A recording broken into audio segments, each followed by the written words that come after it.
안녕하세요. 이현재입니다. 매년 5월은 종합소득세 신고 기간입니다.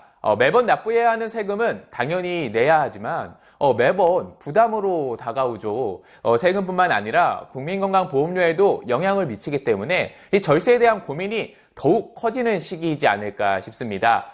국세청의 2019년 국세통계 연보를 살펴보면 금융소득 종합과세자는 무려 12만 9천 명에 달한다고 하는데요. 이 상당히 많은 분들께서 이 세금 폭탄의 대상이 됩니다. 이 소득세 부담이 과중되는 분들을 위해서 이 세금 폭탄의 공포로 몰아넣는 금융소득 과세 체계를 설명드리고 절세 방안을 안내해 드리겠습니다. 금융소득 종합과세에 해당되는 금융소득이란 무엇일까요? 금융소득은 금융자산의 저축이나 투자에 대한 대가를 말합니다. 이 소득세법에는 이자소득과 배당소득을 총칭하는 개념인데요. 이자소득은 금전의 사용 대가로 채권의 이자와 할인액, 예금의 이자, 저축성보험 차익, 유사이자 소득 등이 해당됩니다. 배당소득은 수익 분배의 성격을 가지고 있습니다.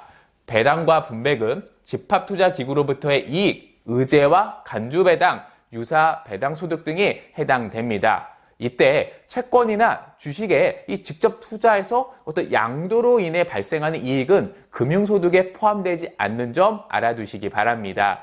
결국 앞서 소개해드린 금융소득 합산 금액이 연간 2천만 원을 초과한 경우에 이 다른 소득과 합산하게 됩니다. 이때 종합소득세율을 적용하는 제도가 바로 금융소득 종합과세입니다. 누진 세율을 적용해서 부의 재분배를 촉진하고 조세 형평성을 실현하기 위해 마련된 제도죠. 2020년 기준으로 이 금융소득 종합과세 기준 금액은 2천만 원입니다. 2012년까지만 해도 이 기준금액이 4천만 원이었죠. 2013년부터는 2천만 원으로 좀 기준금액을 낮추면서 반대로 세금이 적용되는 대상자는 늘어나게 되었습니다. 최근에는 이 2천만 원 기준금액을 1천만 원으로 더욱 하향 조정한다는 말도 나오는데요. 이 대상자가 더욱 늘어날 것으로 예상이 됩니다. 이제 이 금융소득 종합과세는 더 이상 남의 일이 아닐 수 있습니다. 이 앞서 소개해드린 연간 기준금액 2천만 원을 초과한 금액만 사업소득, 근로소득, 연금소득, 기타 소득과 합산해서 이 종합소득세율을 신고하는 것입니다. 일반적으로는 금융소득 2천만 원까지는 이 14%로 원천 징수를 하게 됩니다. 비영업대금의 이익은 25%를 원천징수하는데요. 이 금융소득에 따라서 원천징수율은 다를 수 있다는 점은 알아두시기 바랍니다. 여기에 지방소득세 10%를 포함해야 하고요. 그래서 실제 세금은 이 14%보다 더 많은 15.4%를 원천징수하게 되죠. 그리고 2천만 원 초과분은 종합소득세율이 적용되는데요. 종합소득세율은 최저 6%부터 최대 42%까지 적용됩니다. 그런데 여기서 잠깐 종합소득세율이 6%가 적용되면 원천징수세율이 14%보다 작기 때문에 유리한 게 아닌가요? 라는 의문을 가지시는 분들이 있겠죠.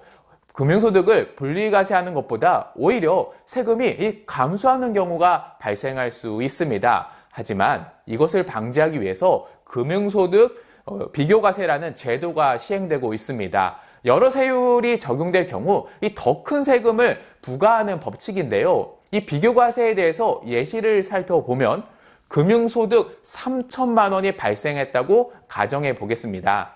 원칙적으로 2천만 원은 분리과세되고 금융소득 종합과세에 해당되는 1천만 원은 바로 종합과세에 해당이 됩니다. 이렇게 계산된 세금과 이 3천만 원을 모두 분리과세할 경우에 발생하는 세금 중에서 큰 금액으로 결정하게 됩니다. 세금 계산을 간단히 해보면 분리과세에 해당되는 2천만 원은 세율 14%가 적용돼서 세금은 280만 원입니다. 금융소득 종합과세에 해당되는 이 1천만 원은 세율 6%가 적용돼서 세금은 60만 원이죠. 결국 이 280만 원과 60만 원을 합산해서 총 340만 원의 세금이 발생하게 됩니다. 하지만 이 금액으로 세금이 결정되는 것은 결코 아닙니다. 바로 금융소득 3천만 원 모두 분리과세 14%를 적용한 세금 이 420만 원과 비교하게 되는데요. 더 큰 세금으로 결정하게 되는 거죠. 결국 최소 14%의 세율은 결정된다는 의미가 됩니다. 이 지금의 예시는 다른 소득이 없다고 가정한 단순한 계산입니다. 금융소득만 세금이 계산되는 게 아니죠. 종합소득 금액은 기준금액을 초과한 금융소득 금액에서 이 사업소득, 근로소득, 연금소득, 그리고 기타 소득을 합산하게 됩니다. 이렇게 합산된 금액에 따라서 세율이 결정되게 되는데요.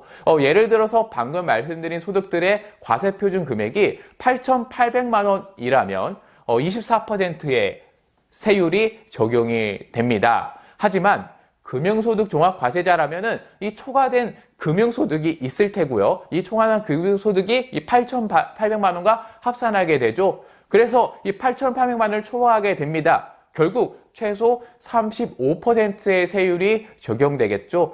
예시처럼 이 구간의 문턱에 위치했다면 과세표준 세율이 바뀌고 증가되었기 때문에 더 많은 소득세 부담이 과중되게 되는 거죠. 문제는 초과된 이자소득 금액과 이 배당소득 금액으로 인해서 최대 42%의 세율까지도 적용될 수 있다는 거죠. 결국 금융소득이 2천만 원을 초과한다면 금융소득 종합과세자에 해당이 되고요. 다음 연도 5월까지 종합소득세 신고를 해야 합니다. 원천 징수된 세금은 종합소득세 신고 시 기납부세액으로 차감되게 됩니다. 그렇다면 이 금융소득 종합과세의 세부담을 줄일 수 있는 방법은 없을까요?